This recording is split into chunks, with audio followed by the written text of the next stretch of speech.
Yeah, so yesterday we finished off, we're just about to start the politics. Okay, page 28. And here is where, let's read this paragraph. La'oirech kol toildos ha'enushus ha'yonadir limtzei noshim manhogas hatzibur ad l'reishis ha'mea ha-20. In history, it was rare to find women in public office, broadly speaking, until the beginning of the 20th century. Only after the First World War, I'm doing a translation instead of reading the Hebrew, and it's not Kodesh, it's not Torah, so I don't need to. I can just do it straight into English, right? After the First World War, women were given rights to choose, to be elected to public office. 1917 in Russia. I always find this really interesting. Yeah. I find it really interesting that Russia was one of the first places to give women the vote, and one of the last places was Switzerland. It's a fascinating, just, an interesting comment. Anyway, 1917 in Russia, 1918 in England, the suffragettes, 1919 in Germany, 1920 in America and Canada, 1944 in France, 1971 in Switzerland. Mm. That one is always the one that astounds me. Anyway, in response, bitguva litmurot elu, in response to these developments, then of course it became an issue for poskim to deal with in the years, the tshuvas that were written in the years 1918 to 1920, because then it became relevant. After the First World War, the British mandate began to prepare itself in Palestine, right? The British mandate began to prepare itself for the Balfour Declaration and to hand over eventually to civilian rule. And like in the rest of the world, the shaila arose as to how to, vis-a-vis women in Eretz Yisrael, it came to the poskim for them to understand what would be the Torah response to, insofar as them voting and being elected. The Poiske Halacha also obviously got involved with this. Let's stop there. And here there is a very good... Hold on a second. Just make sure I've got the right... There's a very good summary down here in the notes, in the marginalia. Yeah. Down here, look at note 121. And he's actually done, I think, a pretty good job of summarizing the different... Hey! Are you good? Are you back? The hero returns. Awesome. Sehr gut. Da sind. Da ist. Okay. I hope that's vodka. It is Rosh Chodesh Adar, after all. Vodka. Egal. Okay, let's go. We are on this, we're page 28 in this, and we're doing the note, which is going to summarize the statements of the poskim in response to the shaila as for women to vote and be elected in what was then going to be Palestine became Israel. Right. Yitzuynu. Tired. Yitzuynu. It should be noted.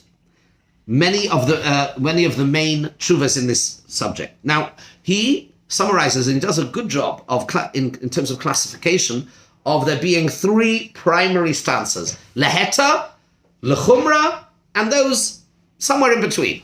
Okay? So, leheta. In the left corner. Sorry, pun unintended. Mm-hmm. And I must confess and profess my ignorance here to some of these personalities. It doesn't mean any less that I haven't heard of them. It probably does mean that they did not ultimately become household names in the yeshivish world, and not, probably even not in the yeshiva. I have my familiarity extends beyond the confines just of the narrow Haredi or yeshivish world, and I haven't heard of them. But that doesn't. That's of course not a comment on their standing. It is a comment on their reach, impact that they made in. So this is Rav Shmuel Elimelech Tvirk Shut Pri Malka. So he was Mekel. Give me a second, I've lost the end of this paragraph here. Rav Shalom Mesas, now he of course I do know. Rav Gedalia Schwartz, who I do know, have heard of. He was the Abbas in the Stadus Rabbanim de America in a tshuva in 1957. So, but that's Loheta. In other words, those that were totally permissive, that a woman can both vote and be elected, are Rav Shmuel Elimelech Tvirk, I don't know how to pronounce him, Rav Shalom Mesas, and Rav Gedalia Schwartz. Okay, L'chumra, Rav Moshe Feinstein, Rav Menashe Klein, and this one I don't know, the Rav Kasriel Fischel Tchors, don't know who he is. Rav Moshe Steinbuch. Okay, those are the Machmirim, i.e., those who said that a woman can neither vote nor be elected. Emdat Beinayim, those who were somewhere in between. Rav Yosef Dov Soloveitchik, right, Harav, as he's known. He did not see, it says over here, he did not see a problem for a woman to be a committee member, let's say in the Bayrat, right, let's say of Kayot. I'd have no clue what we have in our constitution, what we do or don't have. I think it actually says that I have the final vote.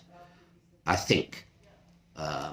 But we'll come to that a little bit later. So for a woman to serve on the shul board, to be a Bayrat, not a Vorsitzender, right?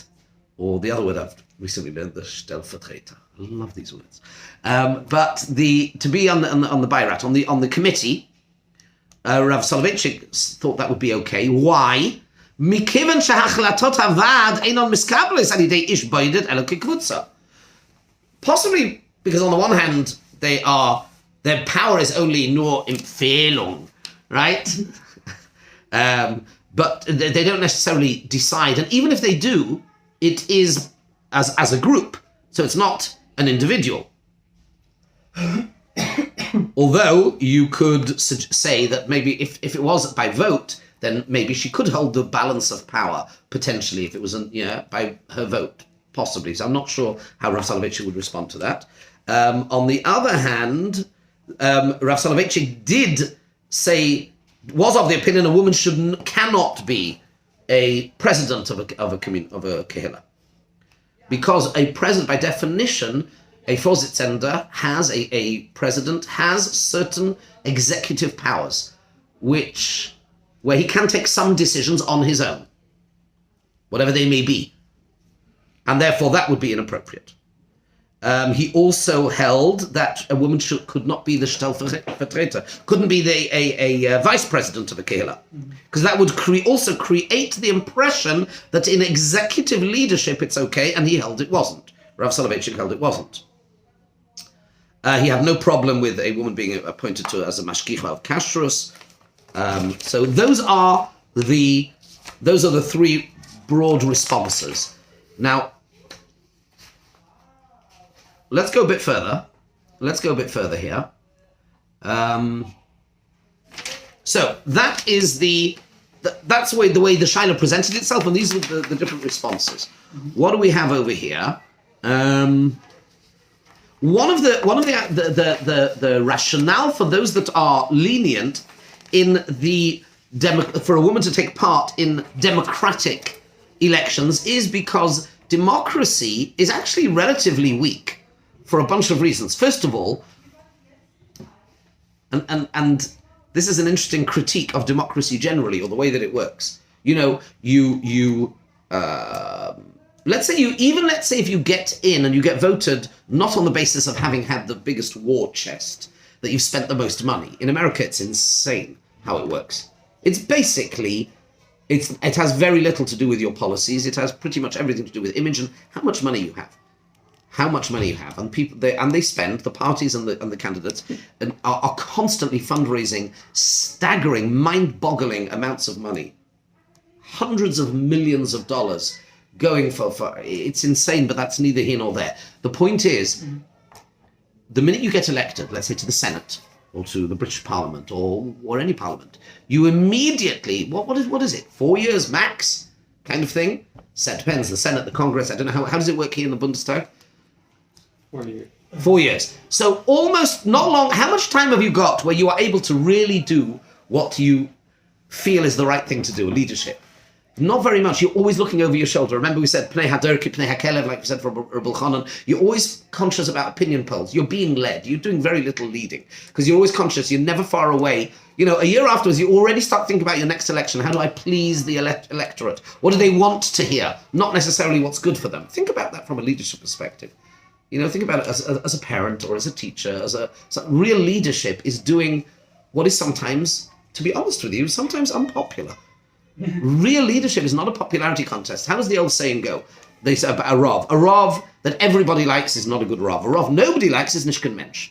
And it's trying to find that balance, which is not easy.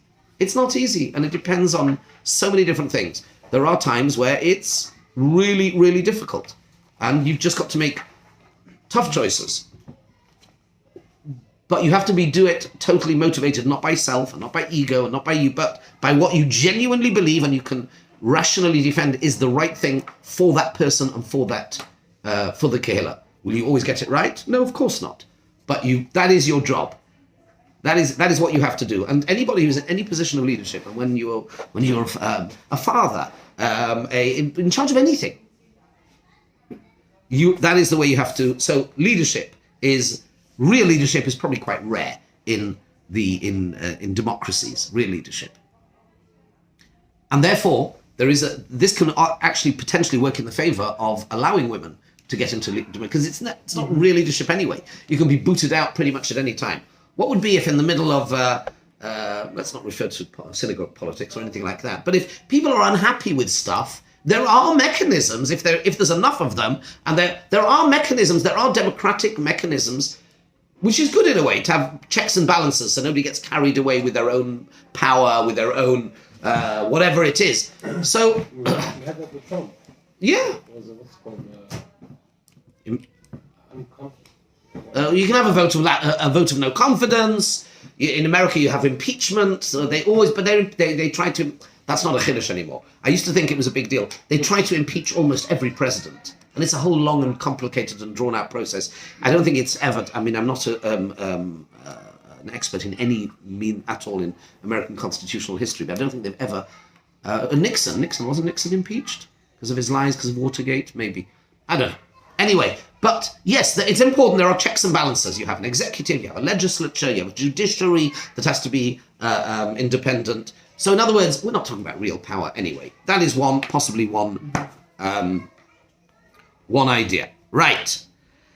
In 1920, we're going to run through the ideas that were given by those who were both Machmir and Mekel. Okay? We'll talk about the ideas that we'll go through the Nimukim le'esor. Okay? So, in the run-up to the elections in 1920, there was a pulmus. Very hard to translate that word, pulmus. How do you translate that word? Not a scandal, but a cause célèbre, I think they say in French. Whatever. It was a hot topic. Yeah, a controversial issue, a hot topic, right? Whether women could choose or be chosen. Those who were against gave the following, we're going to look quickly at 6 reasons, right? They are 1 to 3 are halachic, 4 to 6 are hashkafic. We'll run through them quickly. Now, the first one is Rambam. Melech Olei Malka. The Rambam doesn't make any difference. It doesn't create any difference between time, place, society. No surara, no minui, full stop. Goodbye. That's number 1. Number 2. Minhag Yisrael. Minhag Yisrael. I don't recognize the posek who is credited with having said this. Rav Ritter, Machzik Adas, Shana Beis Gilin Test, Yeshur and Krach 6. I don't know who it is. In other words, given that over the millennia, Klal Yisrael has never appointed women into positions of power, that then actually becomes the toikef of a minhag. And minhag Yisrael also has a toikef. It's a minhag.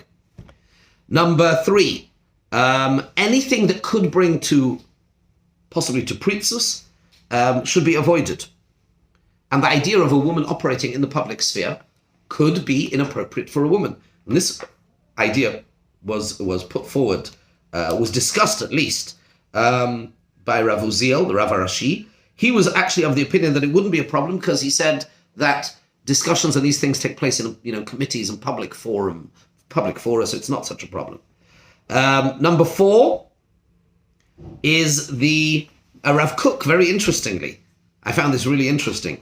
Rav Kook was opposed on the basis of, this is going to be, today you can almost not say this with a straight face, and it's sad. Rav Kook said a woman's place primarily is to raise her family. Shock horror. Yeah. Can you imagine? He said such a thing, that actually a woman's primary role is to be available to be able to raise the family. And if she's going to get involved in public office, in the public sphere, it will prevent her from being able to discharge her, don't say the word duties, because you get shot for that, but her primary role. Yeah? That was Rav Kook. Shalom Bayis was another possibility put forward. Rav Kook also mentioned that it could actually impact Shalom Bayis. I mean, I don't know if you know any people that... you ever been around a Shabbos table where, let's say, I don't know, in America, it'd be the husband would vote for Trump and the wife would have voted for Hillary. It's not going to be a very happy household, yeah? So politics and involvement in politics per se. Now, I don't know why it's better for a man, to be honest with you. Anyway, and here is that the final point is a really interesting ethical one. How should I put this politely? Politics is, one could argue, is the art of lying without appearing to lie. It's the art of promising one thing whilst meaning something else and actually then going and doing a third thing. Kind of thing. Have you ever heard a politician answer a question? No, of course not. Politicians are trained. They go to media training. You do know that, yes? I had a tiny amount of media training at one stage, a very small amount, because I did a little bit of stuff on the BBC at one stage, and I had some very low level, and they teach you a couple of tricks. And they're tricks. So you always refer to the broadcaster or the thing by their first name. You create a sense of, just by saying their name once a few times. So if Jane is interviewing you, say, that's a great question, Jane. Thank you. Or something like that. You know, it sounds like stuff is stupid, but there's a lot of research to back this up. I don't think that would work. Okay, maybe. Okay, that's interesting. That could be an interesting cultural difference. I hear that. I hear that. Referring to first name Germany is very personal and private. I hear. It's probably like saying "do" on the interview instead of "z." I get it. Yeah. I hear. But in England, and probably in America as well, it's that familiarity is what wins people trust. Oh, he's one of he's one of us. He's not Mr. So and so. Thing is, Jack is Jane, whatever. Donald. Anyway, Donald. Yeah. And politics is, by definition, it's a dirty game. It's a dirty game. How many people are there for whom politics is, where they have unimpeachable, impeccable integrity and trust, and they don't lie, and they don't... Politics, it's... in popularity polls, it ranks together with traffic wardens and journalists, people who are estate agents. Do I need to go on? People whose whole job is to really try and say one thing, and therefore it's not a good idea. It's not a good idea. It's not a good idea for men either. Okay, who is involved? Look at this paragraph. Ba'oto was Roiv Rabbanei Hayishuv Hayoshan. So what was known as the old Yishuv, right? What was known then as the old Yishuv, most of the Rabbanim there forbade, where they were noted to Le'esar Anoshim Livchar Libocher, Rabbi Shulei Diskin, Rabbi Yosef Chaim Sonnenfeld, Rav Tukachinsky, Rav Kook, Rav Velvel Minberg, Rabbi Avram Alandoff. I do not know who that is, I'm ashamed to say. The other names are household names. Rabbi Shulei Diskin, Rabbi Yosef Chaim Sonnenfeld, yes, Rav Kook, Rav Tukachinsky, Rav Velvel Mintzberg. On the other hand, there were a number of Rabbanim who were somewhere in between. And one of them, interestingly, was Reb Tzvi Pesach Frank. Yeah, Reb Tzvi Pesach Frank was in between. Reb David Tzvi Hoffman, the Melamed Lahoyel. Reb David Preil. Reb Frank was of the opinion that if we don't allow women to vote, we will lose mandates, we will lose votes. And therefore he said to allow frum women to vote in order that they should get, that we should have impact and be able to bring in religion into Eretz Yisrael. Very interesting. But that's not the same thing as necessarily saying they should be elected. If we fast forward, and I think I'm going to leave out the rest of this because there's actually one interesting point I want to do over here, just because it comes in by the way, but I found it really fascinating. Let's fast forward to the 1950s. The Chazon Ish, and he doesn't bring any of this, and I don't know why, to be honest with you, but the Chazon Ish was very well known for his opinion in municipal elections, local elections. The Chazon Ish drew a difference between state elections and municipal elections. The Chazon Ish was very insistent. He tried very hard to make sure that Bnei Brak became a city that was run by and run along Torah lines. And he went so far as to say that you should sell your tefillin. It seems at some stage, there was a registration fee to vote. There was a registration fee you had to pay to vote, to register to vote or something. Don't ask me. It sounds a bit Israeli to me, but whatever. Mm-hmm. So, and then the Chazon Ish issued his psak. He said, sell your tefillin to register to vote. It doesn't say anywhere in the Torah you have to own tefillin. It says you have to put on tefillin. You can borrow tefillin. He held it was really, really important, just by the way. Actually, I'm not going to do this, but when you get time, have a look in page 31. Not now. There's some fascinating stuff from the Maharshal and the Chavos Yoer about who was greater, the Rambam or Balei Tosfos. I just want to do that to whet your appetite. Really, really interesting stuff. We're now going to move to an article by Rav Shachter, which is about women being rabbis. Okay? It is this one here. I gave it to you a couple of days ago. It's that one. Mm-hmm. The truth is he wrote a number of different articles and a tshuva, but I've selected this one because this was written in 2004. So it is a bit old, but it addresses a lot of issues. He's got more than one, and I'll email you the other one. Okay? Let's go through it. You have it? Yeah. Can women be rabbis? So let's go through this. Some of the non-Orthodox denominations celebrate the bat mitzvah of young girls at 13, the same age that boys celebrate their bar mitzvah. These groups felt uncomfortable about the discrimination between the sexes which had been practiced by Jews for millennia and finally did away with it. The rationale for this distinction is presented by the Talmud as follows. The Torah says that Hashem created Eve from the body of Adam. The term used is vayiven, from the term bono, and he built. The rabbis have an oral tradition that this verb vayiven has an additional level of interpretation from the root of bina. Bina yesera was given to women more so than to men. Women mature intellectually at an earlier age than men. Therefore, girls should become bas mitzvah at age 12, while boys only attain their intellectual maturity at the age of 13, based on the Gemara.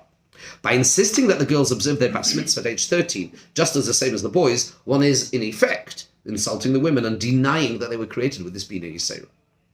In a recent study published in Time magazine, May the 10th, 2004, it was reported that the brain mass of females reaches its maximum size at age 11, while that of males only reaches its maximum size at age 12 and a half. It would appear that the ages of bar and bas mitzvah were established by the halacha in accordance with this attaining of maximum size of the brain mass, and the rabbis derived this point of biology from their additional level of interpretation of the Pasuk in Bereshis. The Gemara relates that in the days of the Tanoim, the rabbis were able to read in between the lines of the Chumash and discover scientific details in the area of biology, which the scholars of Athens had not yet ascertained through their scientific research. And this is a Gemara there, which, an interesting topic, not for now, but if you're interested, learn and read Bechoros Daf Ches. In later generations, however, this ability to darshan psukim was lost to the extent that Chachomim couldn't even figure out halachas by reading in between the lines or the text of the Torah. And now here he begins to comment. Remember, this is written in 2004. A new trend is emerging among certain modern Orthodox circles. A scholarly woman is called upon at a wedding ceremony to read the Ksubah. They say that halachically there is nothing wrong with this. In a certain sense, this statement is correct. If one only judges the issue from the perspectives of the laws of Siddur Kiddushin, there is nothing wrong. Yes, even a parrot or a monkey could read the ksuba.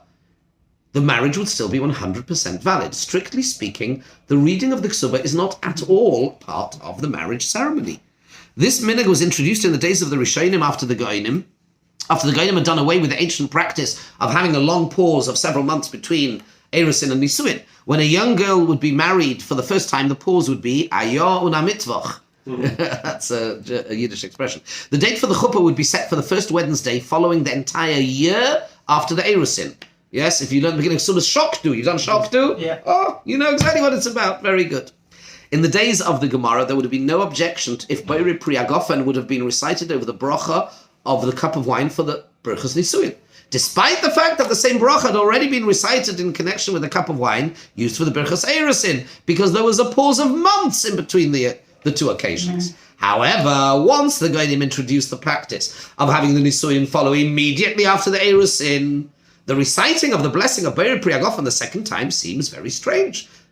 There was no longer than a pause of several months between the bracha, but merely a pause of a few moments. And the bracha now becomes a bracha she'eina tzricha. This is what prompted the Rishonim to institute the slow reading of the ksuba in between the Erusin and the Nisuin to establish a hefsek between the two brachas al hakois, so that the second Boiri Priyagofen will not seem so superfluous. It was for this reason that many have the practice, if there is someone to schedule to speak under the chuppah, or if a chazan is going to sing something, that these take place right after the reading of the ksuba. The greater the pause, the better.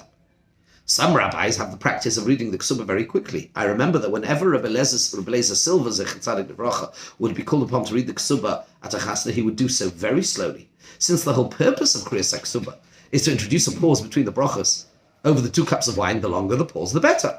So it is a correct observation that if one only studies Evana as a Hilchas Kiddushin and Hilchas Nisuin, there is absolutely no mention whatsoever that there is anything wrong with a woman reading the ksuba. Yes, even a monkey could read the ksuba. But when a shaila is researched, one must look through the entire Shulchan Aruch and consider all the various aspects of that shaila. Just because there is an issue that does not appear in Evana as a Hilchas Kiddushin or Hilchas Nisuin, it doesn't mean that the issue is quote unquote non-halachic. Orach Chaim Hilchas Kriyas HaTorah is just as halachic as Evana as Hilchas Kiddushin. In Hilchas Kriyas HaTorah, the Shulchan Aruch quotes from the Gemara that although judging from the perspective of Hilchas Kriyas HaTorah alone, a woman may receive an aliyah, from the perspective of Hilchas Tznius, this is not permitted.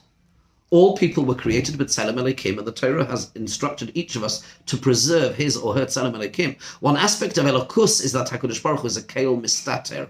He prefers to hide B'tzina. Therefore, we assume that part of our mitzvah of preserving our Tzelem Elokim is for us to lead private lives. And this actually, I've shown you this already. If you remember, I went through this in Hebrew from Rav Shechter, so I'm going to skip this out. Basically, he then goes and says, occasionally we have no choice. There are public things we have to do. But for a woman who has no need to do that, then it goes against her Tzelem Elokim, then actually you're doing her a disservice, and therefore she shouldn't. And on top of that, of course, it is a bizoyan for the tzibur. It's an embarrassment for the tzibur that there are no males that are capable of reading and only a woman. At the same time, let's skip to the next paragraph, and the same is true regarding a woman reading ksuba in public at a chasna. Of course the kiddushin will not be affected in the slightest. An animal could also read the ksuba without affecting the kiddushin. And of course, note for the YouTuber, Shechter is not suggesting a woman is an animal. Obviously, he's using this as a means of a halachic analogy to show that it's not a halachic objection, in so it doesn't invalidate. There's no halachic significance attached to the reading of the ksuba, other than separating between the cases. The truth of the matter is that no one has to read the ksuba. We have a centuries-old custom to create the hefsek through the reading of the ksuba. Because we plan to satisfy the view of the Rambam that the ksuba must be handed over to the kala before the nisuin, the Rishonim thought we may as well read the ksuba which we're about to hand over. But nevertheless, it is clearly a violation of Kavod HaTzibur to have a woman surrender her privacy to read the ksuba in public. And were there no men present who were able to read this Aramaic document? Clearly, the motivation to have a woman read the ksuba is to make the following statement. The rabbis, or better yet, the God of the Jews, has been discriminating against women all these millennia and has cheated them out of their equal rights, and it's high time that this injustice be sorted out. What a silly misunderstanding. God never intended to cheat women of their rights and privileges. Quite the contrary. He wanted to give women the ability to fulfill V'alachta b'drachav in a more complete way without ever having to compromise their tznius. The Gemara records And we saw this already, I suppose. Let's run through it quickly. The Gemara records that during the period of the Second Temple, the Tzedukim had many disputes with the Chachamim. The Tzedukim did not follow Torah Shabbal Peh, and of course they had many complaints against the Chachamim. One of the big issues was the issue of discrimination against women. According to Torah law, a daughter only inherits her parent when there is no sons. The Tzedukim felt that was unfair, but there was nothing they could do about it because the point, it's a posuk in the Chumash. They couldn't argue with that. But the following case is not explicit. If someone dies leaving a daughter and they previously had a son who predeceased the parent, and that son left a daughter, i.e. a granddaughter of the deceased. Do you hear that? Mm-hmm. Somebody had a boy and a girl, Nebuch, the boy died, but not before having his own daughter, and then the parent dies. So there's a granddaughter, there's a daughter from the son, and there is a daughter who gets it. The granddaughter gets it. And the daughter doesn't get anything. The Tzedukim were famous for their disputes, and they felt the daughter should at least share along with the granddaughter, Gemara Bava Basra. So they preached that the rabbis were cheating the daughter, and the women should have equal rights to those of the men. Yet after the destruction of the Second Temple, the early Christians picked up some of the shtick of the Tzedukim. Just like the Tzedukim of old pushed Shavuos off to a Sunday in order to have an extended holiday weekend, so too the Christians pushed off the observance of Pentecost to Sunday. And so too they felt the rabbis had discriminated against women, so they preached, says the Gemara in Shabbos, that sons and daughters would always share an inheritance equally. They also did away with the women's section in the synagogue and the notion that the family that prays together stays together. You may have heard that one. History repeats itself, and then now we have the Reform and Conservative who've got the same thing. But look what happened to the Tzedukim, the early Christians, the Reform, Conservative, and this is where the non-Orthodox, or the so-called modern Orthodox, are taking over. Rav Moshe Feinstein writes in one of his truths, if a woman chooses to listen to shofar or take a lulav, or shake a lulav, despite the fact that these are mitzvahs aseh shazman groma, we determine what motivates her to do so. Mm-hmm. If she's upset at the rabbis and the halacha, and her shaking lulav is one done out of protest of the tradition, then those acts constitute an avera. It is only if a woman chooses, she would love to do the mitzvah, shein hazman groma, Shazman Groba, but she wants to do it, then of course she can do it, and according to Ashkenazim, of course she can make a bracha. Non-Orthodox women have wholeheartedly approved, non-Orthodox movements have wholeheartedly approved women rabbis. And clearly,